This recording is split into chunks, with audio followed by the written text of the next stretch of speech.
한국 경상남도에 있는 세계로 교회라고 하는 교회가 있습니다. 어촌마을에 세워졌던 교회인데요. 처음 세워졌을 때의 그 교회의 이름은 녹산제일교회였습니다. 세워진 동네는 말 그대로 어촌 깡 시골이었습니다.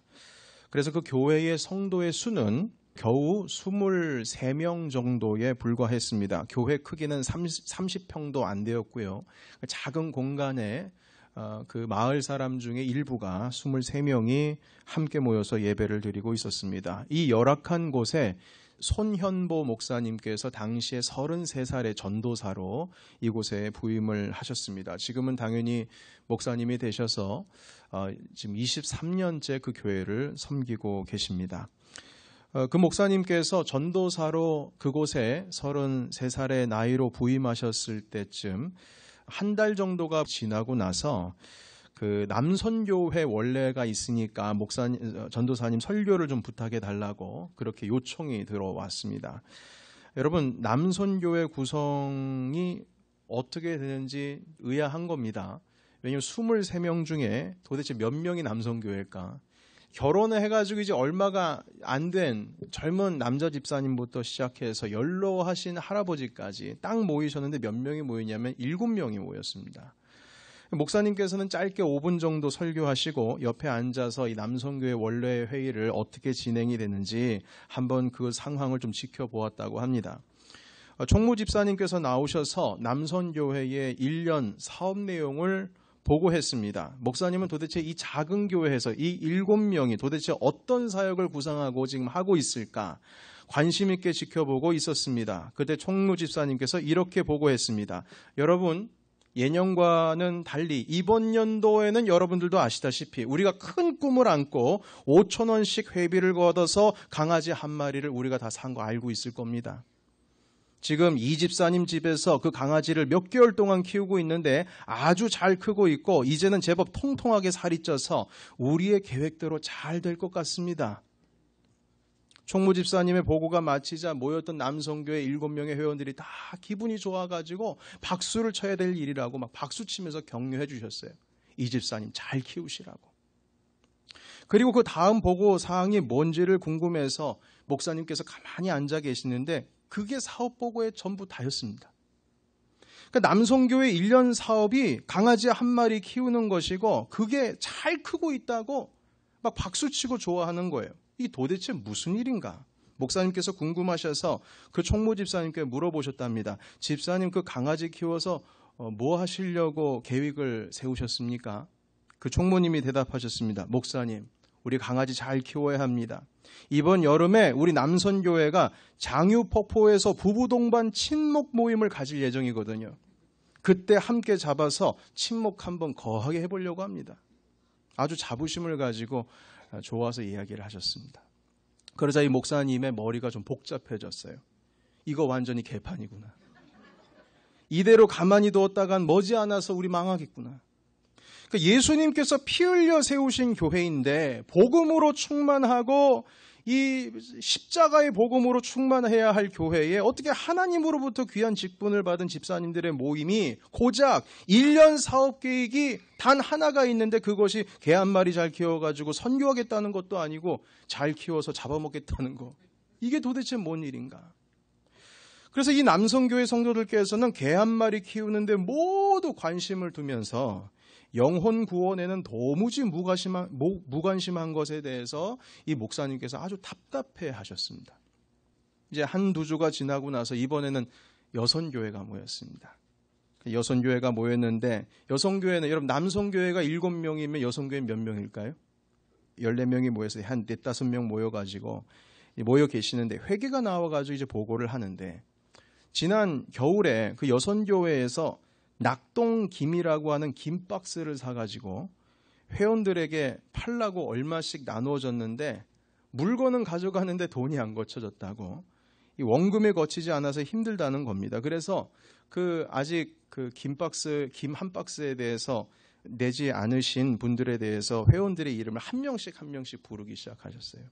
그러자 한 집사님이 벌떡 일어나가지고 갑자기 화를 내는 겁니다. 아니 그 팔리지 않는 것을 우찌라고 해. 도로 가지고 가 있어. 그러니까 자기가 팔려고 가지고 왔는데 김이 안 팔리는 걸 어떻게 하냐 이 말인 거죠. 그러자 회계도 화가 나가지고 이렇게 말했습니다. 아니 지금이 몇 월인데 지금가 와가지고 그 말하면 어쩝니까? 날짜 지난 김을 누가 사라고 해. 난리가 난 거죠. 막 언쟁이 붙기 시작했는데 목사님이 계시니까 그래도 잠잠해지기 시작했습니다. 자, 겨우 분위기가 가라앉고 이제 두 번째 사업으로 넘어갔는데 젓갈 사업으로 넘어갔습니다. 그러니까 완도에서 5kg짜리 젓갈을 30통을 사가지고 와서 이것도 김처럼 다 회원들에게 나눠주고 가서 팔아오라고 그렇게 나눠줬는데 이 젓갈 값도 거치지가 않아가지고 완도에서 계속 돈 달라는 독촉 전화가 온다는 거예요. 그래서 이번에도 그 젓갈 그 박스는 가져갔는데 아직 값을 내지 않은 사람들의 이름을 부르기 시작했습니다. 그러자 갑자기 한 회원이 일어나서 따져 물었어요. 아니 생각 좀 해보이소. 여기도 바다인데 완도에서 젓갈 온다고 해서 그걸 누가 사 먹습니까? 그러니까 완도도 바닷가고 여기도 바닷가고 뭐 젓갈 거기서 가지고 온다 한들 여기도 젓갈이 뭐 어디서나 다 사 먹을 수 있고 깔려 있는데 누가 그걸 사겠냐 이 말이에요. 그러니까 안 팔리는 거를 자꾸 왜 이렇게 강조하냐고 하면서 되게 막 우왕좌왕했죠. 그래서 이 손 목사님께서 이런 상황을 지켜보면서 이 교회의 주된 관심이 그 목적이 개 키우는 것과 김과 젓갈 파는 데 있다는 사실에 너무 영적으로 화가 났다고 합니다. 교회는 뭐니 해도 복음의 능력이 나타나야 되는 것이 아닌가. 교회는 뭐니 해도 예수님께서 품으셨던 그 십자가의 뜻이 이루어져야 되는 것 아닌가. 우리가 맨날 십자가는 바라보면서 예수님께서 왜 저 십자가에 돌아가시는지를 왜 모르는가? 나만 위해서 돌아가셨는가? 구원을 얻지 못하는 영혼 구원, 그것에 대해서는 관심이 하나도 없으시고 우리 예수님께서 품으신 뜻이 1년 동안 개 키워가지고 여름에 친목대에 잡아먹는 게 그게 예수님 뜻인가?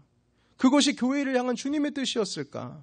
그것은 법당에서 마당 쓸고 있는 동자승도 할 수 있는 일이고 교회가 젓갈 팔고 김 팔고 숟가락 몇 개 교회 살림에 보탬이 되게 하는 거 그거 재래시장에 며칠씩 하루 종일만 앉아 있어도 그거 할 수 있는 일인데 여러분 그것이 잘못됐다는 게 아니고요. 그 목사님께서는 교회의 목적이 개 키우고 젓갈 팔고 김 팔고 여기에 온통 관심이 있다는 것에 대해서 이건 정말 안 되겠다. 이건 안 되겠다.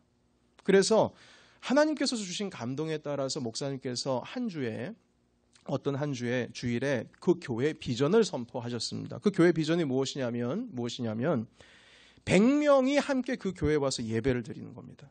그래서 사랑하는 우리 성도 여러분, 우리가 하나님께서 우리에게 주신 사명이 개 키우는 거 아니지 않습니까? 김 팔고 젓갈 파는 거 아니지 않습니까? 우리 영혼을 품어야 되지 않겠습니까? 아주 힘을 다하여서 말씀을 선포했습니다. 자, 그리고 나서 그 말씀이 다 끝나고 나서 예배가 끝나가지고 모든 성도님들이 목사님 맞습니다. 우리가 영혼 전도해야 됩니다. 우리가 지금 엉뚱한데 힘을 쏟고 있었습니다. 목사님 우리 다 같이 나가서 전도하자고요. 이럴 줄 알았는데 그런 말은 하나도 없이 설교가 끝나고 내려왔는데 집사님들께서 손잡고 얘기하시는 말씀이 뭐라고 말씀하시냐면 목사님 우린 죽었다 깨어나도 100명은 안 될 겁니다. 이렇게 말씀하시는 거예요. 아니 도대체 무슨 말이냐고. 그러자 그 집사님들께서 이야기를 하시는데 뭐라고 그러시냐면 우리가 도저히 100명이 올 수 없는 그런 상황이라는 것을 설명하시는데 그 첫 번째 이유는 우리 교회는 100명이 앉을 자리가 없습니다. 교회가 작으니까요. 두 번째, 그래도 내가 이 마을의 유지인데 내 아들 녀석이 결혼했을 때 그때가 우리 마을에서 최고로 큰 축제였는데 그때 사람들이 가장 많이 모였는데 그때 가장 많이 모인 수가 100명이 안 된다는 거예요. 그런데 무슨 교회에서 전도한다고 그래가지고 100명이 되겠냐는 겁니다. 마을 전체 인원이 아이들까지 합해서 300명이 안 된대요. 그런데 그 중에서 어떻게 100명이 올 수 있겠냐는 겁니다. 뿐만 아닙니다. 교회 주위에 그 3마일 안에, 교회 주위 3마일 안에 가호가 별로 없습니다. 사람 사는 집이 별로 없어요. 뜨문뜨문 있습니다. 교회 주변에요. 35년 동안 그린벨트로 묶여 있어서 집을 지을 수가 없는 거예요. 그런 동네입니다. 바로 옆 동네로 가려면 한 10마일을 차로 이동을 해야지 옆 마을이 나타납니다. 마을 버스도 간간히 있습니다. 그런데 이런 교회에 어떻게 시간 맞춰서 주일 예배에 사람들이 오겠냐는 거예요. 다른 마을 사람들이 오지 않고서는 이 100명이 불가능한데 다른 마을에서 오겠냔 말입니다. 그 마을엔 또 교회가 없냐고요. 목사님이 다 들어보니까 정말 100명이 안 될 것 같아요. 이건 불가능할 것 같은 겁니다. 그런데 목사님도 그래도 의심은 조금 했지만 그래도 이게 힘들겠다라는 생각은 했지만 이거 대놓고 집사님들께서 설교 끝나자마자 그런 얘기를 하시니까 완전 풀이 죽은 거죠. 기운이 쪽 빠진 겁니다. 그래도 이 목사님이 아무리 그래도 개 키우는 교회, 젓갈 파는 교회로 만들면 난 안 되겠다. 그래서 구체적으로 그래도 될 수 있는 계획을 한번 짜봤습니다. 집사님, 그러면요. 이 동네 사람들 내가 잘 모르니까요. 우리 교회에 일단 한 번이라도 나온 사람들 이름을 일단 한번 적어보세요. 우리 교회 그래도 한 번이라도 나왔던 사람, 국수라도 한번 먹고 간 사람이라도 한번 이름 적어보세요. 그리고 확인해 보니까 대충 한 100명이 된다라는 거예요. 그러니까 그 마을 사람들 중에 3분의 1 정도 한번 왔다 간 겁니다. 중학생 이상으로 말이죠. 그래서 목사님이 됐습니다. 이 정도면 됩니다. 해서 그 100명을 아주 예쁘게 손글씨로 이름을 다 써서 복사를 해가지고 23분에 계시는 성도님들께 예배 시간에 다 나누어 줬어요. 그리고 우리 교회에 한 번이라도 오신 분인데 우리가 이분들을 위해서 기도합시다. 우리 100명 비전 선포했으니까 한번 이들을 위해서 기도합시다. 그 설교가 끝나고 나서 이제 성도님들이 다 교제를 하시고 이제 돌아가셨는데 교인들이 돌아가고 나서 목사님께서 교회 본당을 둘러보시는데요. 그 100명 종이 적힌 것들이 다 자리에 그냥 남아있는 거예요. 그 집사님들이 그걸 받아보고 나서 한번 읽어보고 네, 기도하겠습니다 하고 그걸 자리 다 놓고 집으로 가신 거예요. 그러니까 목사님 마음이 얼마나 기운 빠지고 마음이 아프겠습니까? 이건 아무리 해도 뭐 사람들 마음 가운데 안 된다는 생각으로 꽉 차 있으니까 너무 힘든 겁니다. 그래서 목사님께서 얼마나 이 힘이 드는지 이건 나라도 해야 되겠다, 자기라도 기도해야 되겠다고 해서 그 100명 딱 앞에다 놓고 새벽에 이 이름을 고래고래 소리 지르면서 막 부르면서 기도를 하시는데 교회 바로 옆에 집에 붙어 있는 그 집들이 새벽에 목사님이 막 소리 지르신다고, 시끄럽다고.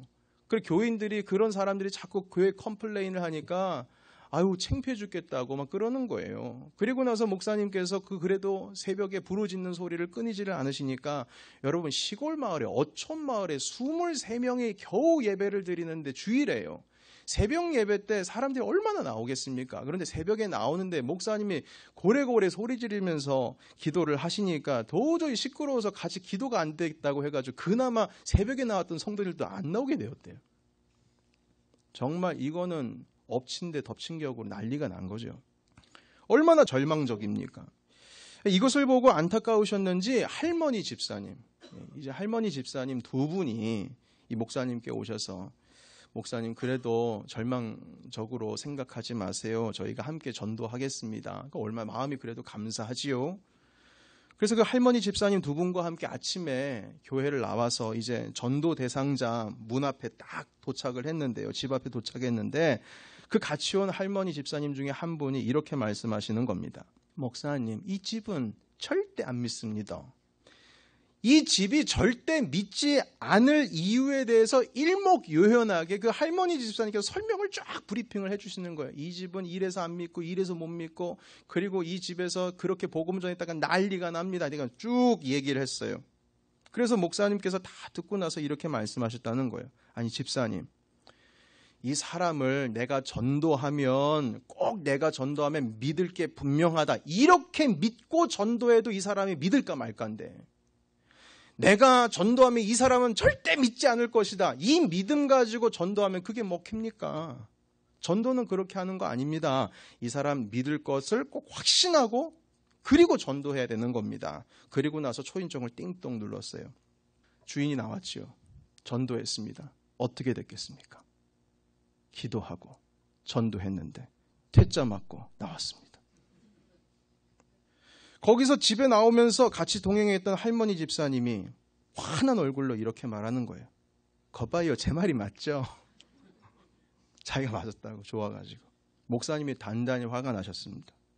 교회가 김해평야 끝자락에 있는데 주변이 35년간 그린벨트 지역이어가지고 3마일 안에 사람들이 집을 세울 수가 없는 거예요. 살지를 않습니다. 10마일 이상을 가야 가까운 마을이 나오는 겁니다. 그때도 이 두 분 집사님과 권사님 한 분 모시고 미니밴 타고, 이제 한국에선 본고지요. 그걸 타고 가까운 그 10마일 떨어진 마을로 전도하러 가셨습니다. 옆마을로 전도하러 가시는데 목사님이 운전하고 계시는데 뒤에서 이 세 분이 쏙닥쏙닥 하시는 거예요. 그런데 얘기를 나누시는데 그 얘기 내용을 우리 목사님이 잘 듣고 있다 보니까 이런 말씀을 하시는 겁니다. 아니, 우리 동네 사람들도 다 믿지 않는데 이 먼데 사람한테 복음 전한다고 이 사람이 우리 교회 오겠노? 그래서 목사님께서 큰 소리로, 아니 뒤에서 지금 무슨 말씀하시는 거예요? 그러자 집사님들이 아니라 예, 아무것도 아니라 예. 그리고 조금 또 지나고 나니까 또 그러시는 겁니다. 절대로 안 온다. 네 같으면 오겠나? 목사님께서 큰 소리로 또 물었습니다. 좀 조용히 좀 하세요. 믿음 없이 그렇게 전도하는 거 아닙니다. 아니, 지금 전도하러 가시는 분들께서 절대로 안 한다. 네 같으면 오겠나? 이런 말씀이 어디 있습니까? 집사님들이 또 뒤에서 궁시렁궁시렁 대십니다. 그래도 안 나오는 것은 안 나오는 것이지. 참말로. 이건 분명히 이분들 데리고 나갔다가 전도하게 되면 분명히 방해가 될 게 분명하다. 그래서 목사님이 안 되겠습니다. 오늘은 나 혼자 전도하러 가야 되겠습니다. 권사님, 집사님 다 댁까지 모셔다 드리고 혼자 다른 마을로 가셨다고 합니다. 여러분, 결국 어떻게 됐겠습니까? 놀라운 일이 일어나게 되었습니다. 그 마을에 있는 이 세계로 교회가 목사님께서 그렇게 힘내서 전도하시고 그리고 성도들을 계속 끊임없이 푸시해서 같이 전도하기를 계속 시작을 하게 되었는데, 그리고 나서 3개월 후에 100명이 진짜 모였다고 합니다. 네. 그 좁은 곳에 사람이 올 자리가 없어 얘 하는데도 100명이 꾸역꾸역 모였다는 거예요. 그 다음 해에는 300명이 모였답니다. 그래서 교회를 건축할 수밖에 없었어요. 그리고 2009년도에는 1,500명이 모였고 2014년도 통계에 의하면 3,000명 모인다고 합니다. 주일 예배 숫자가요. 그 교회의 90% 이상이 다 10마일 밖에서 오시는 분들이랍니다. 다 멀리서 오시는 분들이래요. 1994년도부터 계속 사람들이 몰려오기 시작하니까 조그만한 23명 모였던 교회가 300명이 되니까 건축을 할 수밖에 없지요. 그렇게 해서 건축을 몇 번 했냐면 지금까지 5번을 하셨답니다. 그래서 손 목사님께서 성도들에게 끊임없이 가르치고 계시는 게 무엇이냐면, 교회가 예수님께서 하시고자 하신 그 목적을 이루어야 되지 않겠느냐. 그 말씀을 계속 하시는 거예요. 지금도 그런 말씀하신다는 거예요. 여러분, 예수님께서 이 땅 가운데 오셔서 감당했던 사역을 정리하자면 한 5가지로 정리를 할 수가 있습니다. 첫 번째는 말씀 선포 사역을 하셨고요. 두 번째는 가르치시는 사역을 했습니다. 세 번째로는 귀신을 내어 쫓는 사역하셨고, 네 번째는 병 고치는 사역하셨습니다. 5번째는 복음 전파 사역하셨어요. 자, 그런데 이 5개의 그 사역 중에서 주님께서는 내가 말씀을 가르치러 왔다. 그래서 보냄을 받았다. 이렇게 말씀하신 적 없어요. 내가 귀신 쫓아내려고 왔다. 이런 말씀하신 적이 없습니다. 내가 병 고쳐주려고 내가 이 땅에 부르심을 받았다. 이런 말씀하신 적 없습니다. 대신 이렇게는 말씀하셨습니다. 누가복음 19장 10절 오늘 본문 말씀을 같이 한 번 더 읽겠습니다. 시작. 인자가 온 것은 잃어버린 자를 찾아 구원하려 함이니라. 아멘. 인자가 온 것은 잃어버린 자를 찾아서 구원하려 함이라. 이 말씀은 하신 적은 있지만 귀신 내가 내쫓으러 왔다, 병 고치러 왔다, 말씀 가르치러 왔다, 이런 말씀 하지 않으셨습니다. 인자가 온 곳은 영혼 구하려고 왔다, 이렇게 말씀하셨어요. 이렇게 주님께서 말씀을 하셨는데, 우리가 복음 전파 사역은 우리의 생각과 우리의 기억 속에만 딱 묻어두고 우리가 다른 일을 할 수 있냐는 겁니다. 친교하는 거 좋은 일이지요. 코이노니아 하는 거 너무 좋은 일입니다. 감사한 일입니다. 김 팔고 젓갈 팔고 해서 교회 살림에 보탬이 되는 거 너무 좋습니다. 아무리 그래도 중요한 것은, 교회가 진짜 교회가 되는 것은 복음 전할 때의 교회가 교회 되는 것이지, 다른 일로 교회가 교회되는 거 아닙니다. 개 잡고 김 팔고 젓갈 파는 건요, 예수님 믿지 않는 사람도 할 수 있는 일이에요. 교회 공동체의 정체성은 복음 전파할 때 비로소 교회가 교회로서의 정체성을 가지게 되는 겁니다. 왜냐하면 주님께서 품으셨던 뜻과 본인께서 보냄을 받은 것이 바로 영혼 구원하기 위해서 보냄을 받았다. 주님 꿈을 이루어드리는 것이 진짜 교회 아니겠습니까? 우리는 하나님의 일을 한다는 표현을 자주 씁니다. 우리가 하나님을 일을 해야죠. 하나님의 일을 하는데 그렇게 해서야 되겠습니까? 주님의 일인데요. 이런 표현을 쓰는데요. 요한복음에서 그 하나님의 일이라는 게 도대체 뭘까? 하나님의 일이라는 것이 도대체 뭘까? 그것에 대해서 주님께서 직접 당신께서 정의하신 바가 있습니다. 한번 찾아보겠습니다. 요한복음 6장 28절에서 29절 말씀입니다. 같이 읽겠습니다. 그들이 묻되 우리가 어떻게 하여야 하나님의 일을 하오리까? 예수께서 대답하여 이르시되 하나님께서 보내신 일을 믿는 것이 하나님의 일이니라 하시니. 아멘. 하나님의 일은 교회 일, 봉사하는 일, 사역하는 일, 그런 일이라고 하지 않으셨습니다. 하나님의 일은 보내신 일을 하나님께서 보내신 일을 믿는 게 하나님의 일이다. 다시 말해서 영혼 구원하는 것, 그래서 주님을 믿음으로 고백하는 것, 그것이 하나님의 일이다. 보내신 이 예수 그리스도를 믿는 것이 하나님의 일이다. 그 일을 위하여 사역하는 그것이 하나님의 일이다. 영혼 구원보다 앞서는 교회 일은 없다는 거예요. 진짜 하나님의 일은 영혼 구원에 대한 것이다. 이렇게 말씀하셨습니다.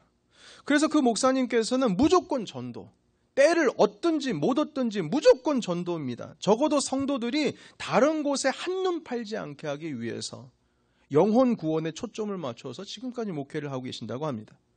그 교회에는 직분자가 되기 위해서는 2년간 제자 훈련을 꼬박 받아야 하는데 그 2년 동안 훈련받는 동안 훈련생들이요, 세 가족을 매주 한 사람씩을 꼭 함께 와서 예배를 드려야 되는 법을 만들었다고 합니다. 그래서 같은 사람을 계속 데려와도 돼요. 다른 사람을 번갈아 가면서 데리고 와도 됩니다. 어떻든지 간에 나는 혼자 예배를 오는 것이 아니라 누군가와 같이 예배를 드려야 되는 거예요. 그래야지만 직분자의 임직을 할 수가 있는 거예요. 왜냐하면 하나님께서 복음 전파를 위해 교회를 세웠다면 교회가 세우는 직분자들도 예수님과 똑같은 생각과 똑같은 목적을 이루어야 되지 않겠느냐. 그래서 2년 동안 훈련생들은 무조건 세 가족들을 데리고 와서 계속 한 사람을 계속 데리고 오든지 아니면 다른 사람으로 번갈아 가든지 한 번도 주의를 빠지지 않고 늘 같이 함께 예배를 드리는 자가 있어야 된다. 그렇게 하셔서 그 교회를 세워나가고 계시다고 말씀하십니다. 그래서 이 교회는 복음 전파가 쉬지 않고 움직이는 교회가 되었습니다. 모든 생각, 모든 목적, 모든 행동, 모든 사역들이 복음 전파에 맞춰져 있으니까 시끄럽던 것도 다 조용해지고 아무것도 아닌 것 가지고 마음 상할 일도 다 없어졌다고 합니다. 왜냐하면 모든 생각과 목적과 행동과 사역들이 복음 전파에 맞춰지니까 한눈 팔 겨를이 없는 거예요. 한눈 팔 겨를이 없어요. 사소한 일에 에너지를 뺏길 여력도 없고 여유도 없답니다. 그 세계로 교회가 전도가 안 될 조건들은 엄청 많이 있었습니다. 좀 정리해 볼까요? 교인들이 고작 23명이다. 이렇게 작은 교회 누가 오겠습니까? 두 번째, 세 가정만이 젊은 부부이고 부부 가정이고 나머지들은 다 어르신이다. 그러니까 일할 수 있는 젊은 사람들이 없는 거죠. 주위 3마일에 안에 사람 사는 집이 별로 없다. 그 마을 결혼잔치 때에 마을 최대로 한번 모인 적이 있는데 그 인원수도 100명이 안 된다. 마을 인구수가 어린아이까지 합해서 300명이다. 그 옆마을로 가려면 차를 타고 10마일을 가야 된다. 그리고 한 가지 더 큰 조건이 있었습니다. 이게 정말 이 교회는 안 된다는 조건이죠. 이게 무엇이냐면 성도들이 우리 교회는 분명히 안 된다. 이 생각으로 꽉 차 있어요. 그러니 뭐 전도가 됩니까? 될 수가 없지요. 그런데 3개월 만에 그 모든 불리한 조건들을 다 뛰어넘은 겁니다. 온 성도들이 다 뛰어넘었어요. 그분들께서 전도하시는 노하우가 있답니다. 그런데 그 노하우가 별거 아니에요. 들어보면 정말 싱거운 겁니다. 딱 3가지 마디를 했답니다. 이제 어떤 이야기를 했냐면 이겁니다. 여러분 한번 따라해 보시겠습니까? 우리 교회 한번 와보세요. 일단 한번 와보세요. 그게 전도 첫 번째 방법이랍니다. 묻지도 말고 따지지도 말고 일단 한번 와보세요. Come and see. 두 번째 한번 따라해 보시겠습니까? 제가 모시러 가겠습니다. 왜냐하면 그곳으로 오려면 10마일 밖에서 오시는 거니까 제가 모시러 가겠다고. 제가 모시러 갈 테니까 오시라고. 90% 이상이 10마일 밖에서 오시는 분들이라는 거예요. 세 번째 한번 따라해 보겠습니다. 우리 교회 한 번만 오시면 제가 한턱 쏘겠습니다. 시작. 우리 교회 한 번만 오시면 제가 한턱 쏘겠습니다. 그 턱이 얼마나 큰 턱인지 몰라도 우리 교회 일단 한번 와보세요. 제가 모시러 가겠습니다. 우리 교회 오시면 제가 한턱 쏘겠습니다. 이 3마디 가지고 전도 훈련을 시켰답니다. 왜?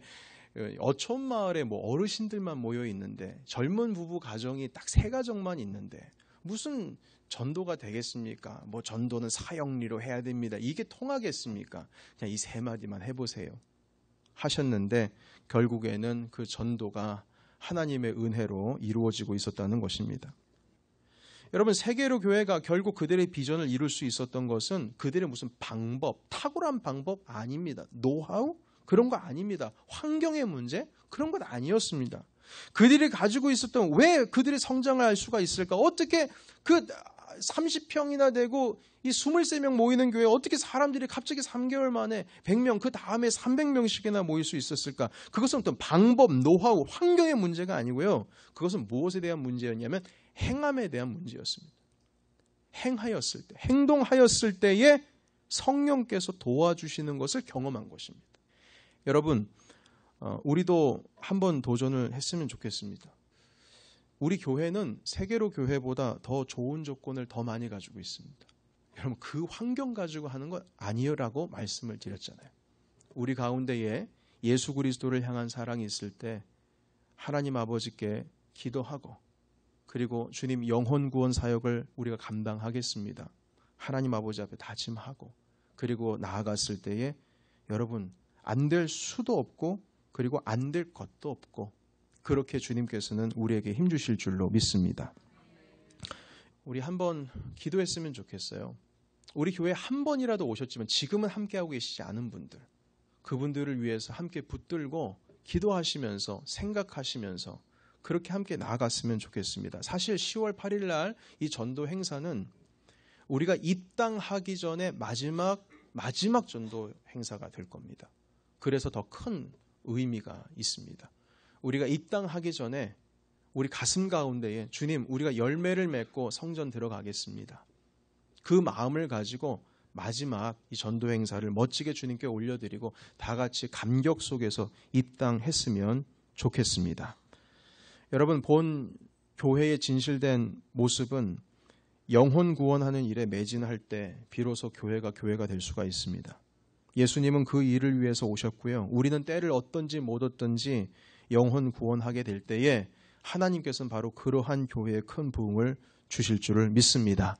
이 사역 가운데 우리 모두 동참하시기를 바라고, 기도하시면서 영혼을 품으시는 여러분들 가운데 하나님의 은혜가 충만히 있으시기를 예수의 이름으로 축원합니다.